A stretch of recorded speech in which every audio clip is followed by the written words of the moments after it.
Hey moviegoers, Dimitri Panos here. Thank you so much for clicking in to another episode of the Cinescope, movies under a new lens. And in this episode, I will be putting The Wild Robot under the Cinescope. Well, DreamWorks Animated has finally broken that Pixar code. That's not to say they haven't released some quality animated movies within their near 30 years of existence. Shrek, How to Train Your Dragon, Madagascar, Kung Fu Panda, just to name a few, well, they've all offered very good family fare, as well as being positively themed. I believe The Wild Robot is DreamWorks Animation's most emotionally accomplished and artistically beautiful film. Roz for short, Unit 7134 is a utilitarian robot. It's designed to be strong, intelligent, and able to learn. Roz's main assignment is to assist, make life easier, happier, and care for its owners. En route to its assignment, the spaceship crash lands on an uninhabited island. Roz becomes activated by the local wildlife. Believing she has arrived at her assignment, she sets off to fulfill her programming, much to the chagrin of the indigenous wildlife. After repeated misunderstandings, Roz takes the initiative. She goes into learning safe mode to better observe and gain a better understanding of her environment. Being able to communicate doesn't better Roz's situation. No one needs help. Roz decides to leave and seek further assignment. Things go unexpectedly wrong, leaving Roz stranded. She continues her quest in what becomes a pivotal moment. Roz finds an egg on the verge of hatching. Roz observes the birth of a gosling. The baby bird instantly imprints itself onto Roz. Well, raising a gosling is not in Roz's programming. Mother Possum, Pinktail, shoots Roz straight. Your assignment now is to be a mother and teach the hatchling how to eat, swim, and most importantly, fly by the winter migration. This will be a journey of discovery for Roz, Gosling, and some of the other indigenous animals living on the island. Luckily, Roz has the help of Fink, a fox who knows the lay of the land and the animals who live there. They all come together to help each other literally and figuratively fly. Think about some of Pixar's best movies. Well, movies such as Toy Story, Up, Wall-E, Coco. You whisk in some of The Iron Giant, and you have The Wild Robot. It's enriched with wonderful art, heart, and humor and themes. The Wild Robot, in a word, is spectacular.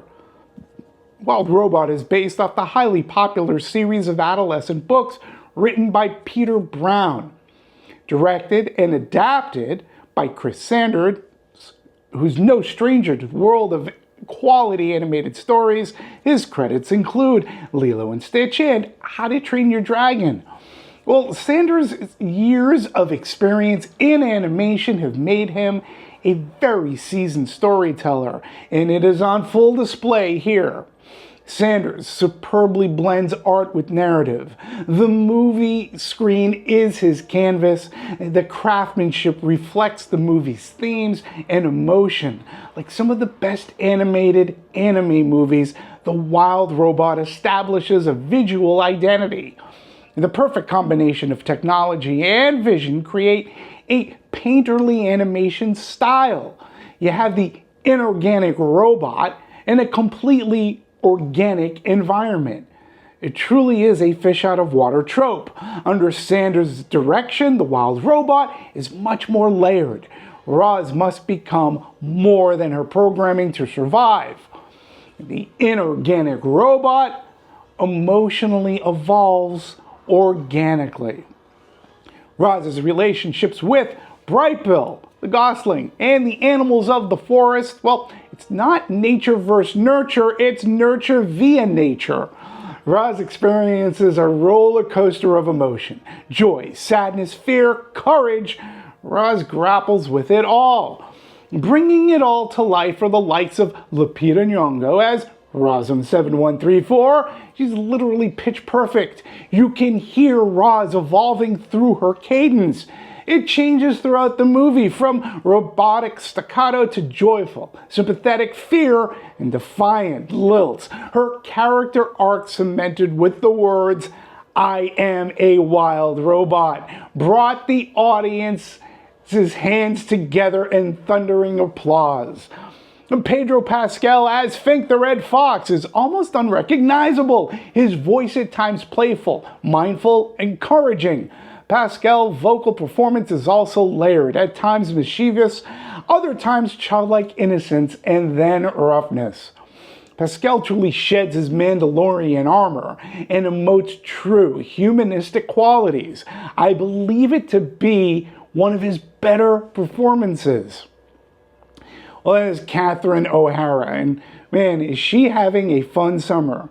Again, proving she can do it all. As the voice of the possum Pinktail, O'Hara makes the character relatable, always straightforward, but done through humor. As always, her timing is impeccable.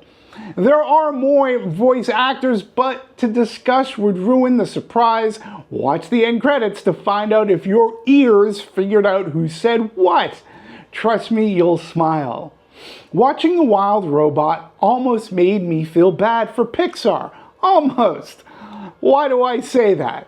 Well, if you followed my reviews for a bit, you know I'm not only a huge fan of Pixar, but I've been kind of down on Pixar and the movies they've released these past couple of years. They've had some substandard movies released in the past 4 years. Well, I did believe them to be back big time with Inside Out 2, which I loved. It's a very good movie. I said in my KDM review, unless something better comes along between now and award season, Pixar should and will again reclaim the gold statuette for Best Animated Movie. Well, something better has come along. You can call me wild, but I believe The Wild Robot is and will be this year's Best Animated Movie. If it doesn't win, it'll still be my favorite anime movie of the year. Again, thank you so much for hitting that play button on YouTube. If I could further request, humbly, if you could like and then subscribe so you'll be notified every time I have a review, I would greatly appreciate it. I already greatly appreciate you just for watching and sticking around. I leave the comments open. Let me know what you thought of The Wild Robot.